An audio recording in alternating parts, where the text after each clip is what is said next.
Emerging adulthood is a relatively new term that we use to describe that period between the late teens and the mid to late 20s, where individuals are not adolescents anymore, but they're also not yet fully adult. There's still a lot of developmental processing occurring, especially in the cerebral cortex, like the frontal lobe areas. But all that stuff is pretty hard to see. In fact, in most cases, it's impossible to tell when a person becomes fully mature, and the fact that we have no real definitive criteria for adulthood makes it especially problematic in cultures like ours. So the reason why we're talking about this new developmental period is due to changes in social and demographic trends. So now we're putting a lot more focus on what it means to be an adult. You don't simply become adult when you reach a certain age. You become adult when you reach a certain level of maturity. Now, traditionally, the way that we've talked about adulthood and what it means to be an adult is we've talked about people going through what we call role transitions. So role transition is marked by the assumption of new responsibilities and duties when you move into the next stage of your development. And in Western cultures like the United States, common role transitions for adulthood include getting married, becoming able to vote, legally being able to drink, finishing high school, being able to engage in sex, and becoming financially independent. So we do have pretty clear dates put on most of these, and there is some variance throughout our country, but for the most part these dates are around the time the person is done becoming physically mature. So most people are done growing taller and growing stronger at around the age of 18 to 20.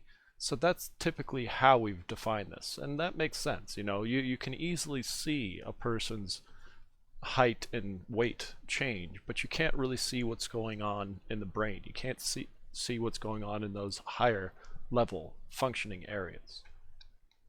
And the way that we have treated this, passage into adulthood varies from culture to culture. There's various rites of passage that have been handed down throughout generations. These are these rituals that mark initiation into adulthood. Some common rituals include things like graduation, marriage ceremonies, but like I said, there are a lot of specific cultural ones. Often they're based on religion, but that's not always the case. Like in a lot of Latin American countries, quinceañera is a big deal. This marks young girls' initiation into womanhood. The North American equivalent of that would be like a Sweet 16. And then in Judaism, there's the tradition of a bar mitzvah. Christianity has something called confirmation. In Hindu cultures, they have something called ritu shuddhi. And then in Japan, they have something called seijin shiki. And the Japanese one in particular I had never heard of before, and it was really interesting to do some research on it because it's completely not at all a religious thing. It's more like a governmentally run graduation from childhood.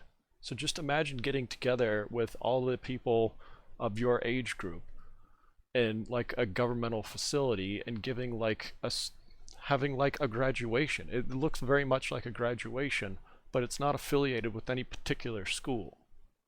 So it's a really interesting tradition that has been going on for quite a long time in Japan.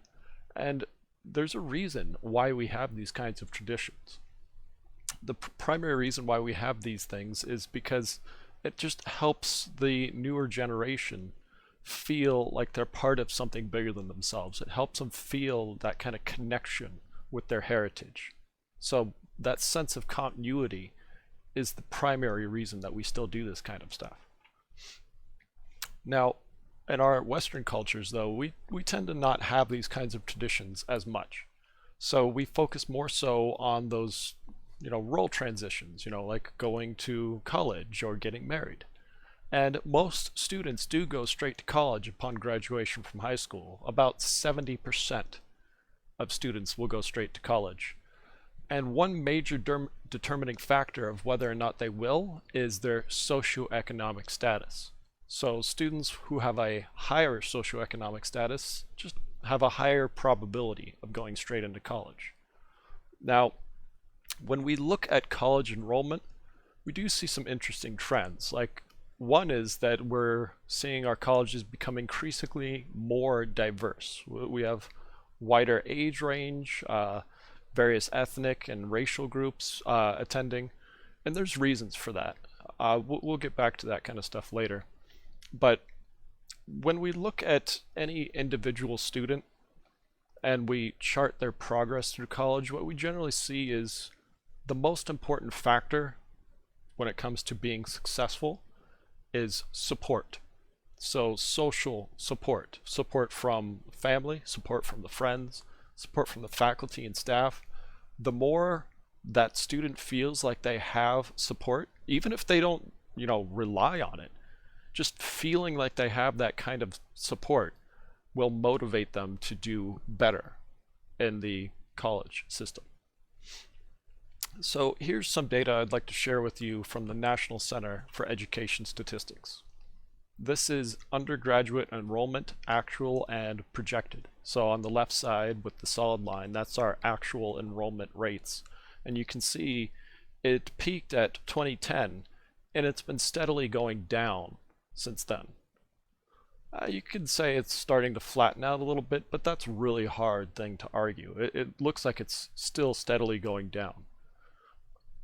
And then as we project out into the future, this data is a little bit older, but as we project out into the future, we do expect it to flatten out and actually start to raise once again.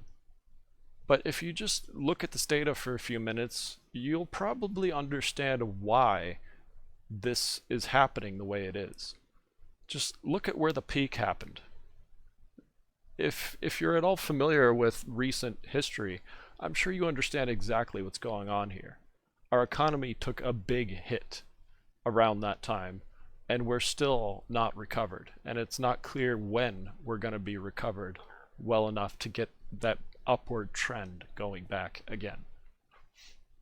Here's a little bit more data I'd like to share with you. So this is undergraduate enrollment in degree granting post-secondary institutions, college, by race and ethnicity. So you see there's 3 time periods. We have in the dark purple 2000, the light purple is 2010, and then the medium is 2018. So 2018 is most recent data. And if we just compare those 3 groups, we see that for the most recent data, we do have a relatively high number of minority students. But that's probably not the first thing you notice when you look at this. The first thing you notice when you look at this is that there are a lot of Caucasian students. There are more Caucasian students than any other ethnic group here by far. And this might make you think that there's some kind of disparity. There's some kind of, unfairness occurring here. But the one thing that this graph is not telling you is that what the relative population of enrolled students is. In other words, how many of all the white students that exist are attending college, and how many of all the black students that exist are attending college, and so on. So, in other words, when we compare this enrollment data to just general population data, you can see that it doesn't look as alarming as you may have first thought. There are more Caucasians in our country, and as a result, it makes perfect sense that we would have more Caucasian students. Now, I'm not at all saying that we shouldn't try to have a more diverse enrollment. Obviously, we should. I'm just saying that this data right here that I'm showing you is not an indicator of any kind of problem. This is just a reflection of our overall census data.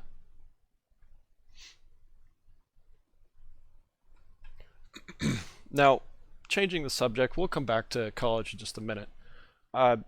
When people do reach this emerging adulthood stage, they do start trying new things. You know, they're leaving the home for the first time and they're just kind of excited to explore the world and take new risks. So this will oftentimes lead young adults, typically men, to engage in risky behavior that we call edgework. Edgework is this desire to live life more on the edge through physically and emotionally threatening situations, which are often on the boundary of like life and death. You know, this is the kind of individual that's excited to jump out of a perfectly good airplane, or an individual who likes to climb a rock wall without much support. So when a person like me sees this, I'm not at all this kind of person. I just can't help but wonder, you know, what do you get out of taking these kinds of risks? But, you know, that's something that a lot of young adults are attracted to. Now, compared to the females who do edge work, the males are typically a lot more confident in their ability to, you know, not suffer the consequences of these risks. They feel like they can solve any problems that might arise during this behavior. So just in general, men are more confident. They don't practice as much, they don't rehearse as much, and you can imagine how that could come back to bite them later.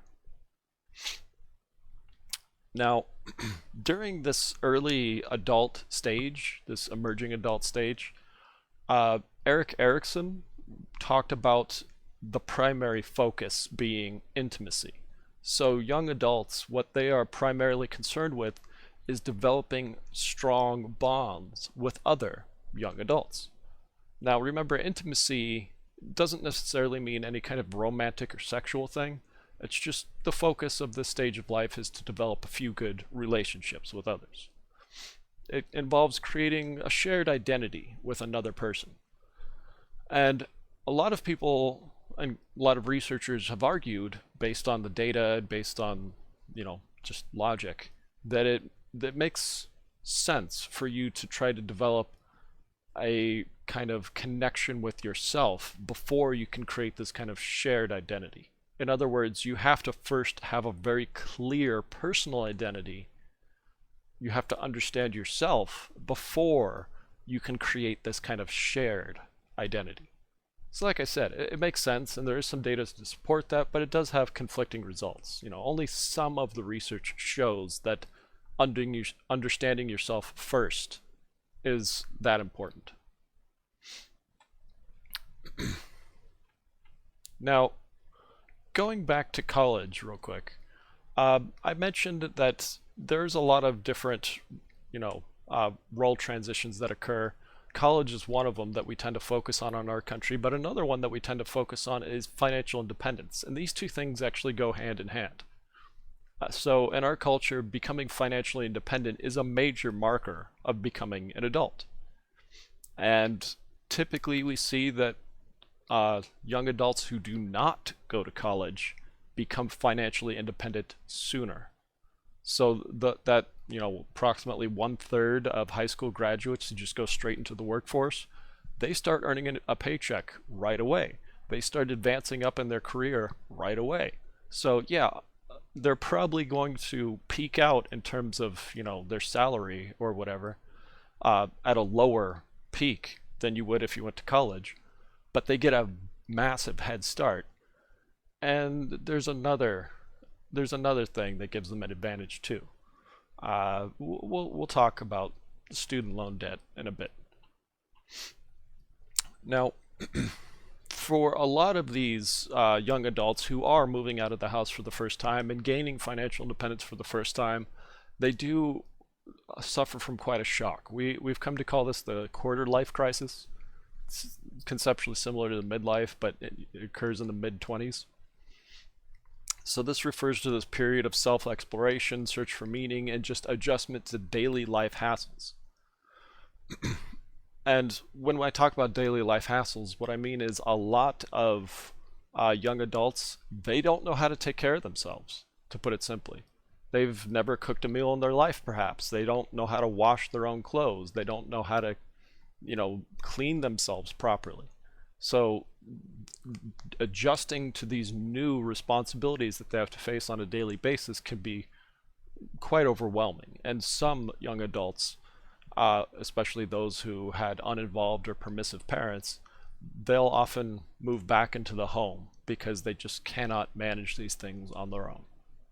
But one major aspect of this quarter life crisis that cannot be so easily overcome is something I've already hinted at a couple times, and that's student loan debt.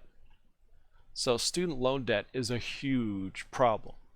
We generally don't talk about it as much as we should because it's a big problem and it's only becoming a bigger problem as time goes on.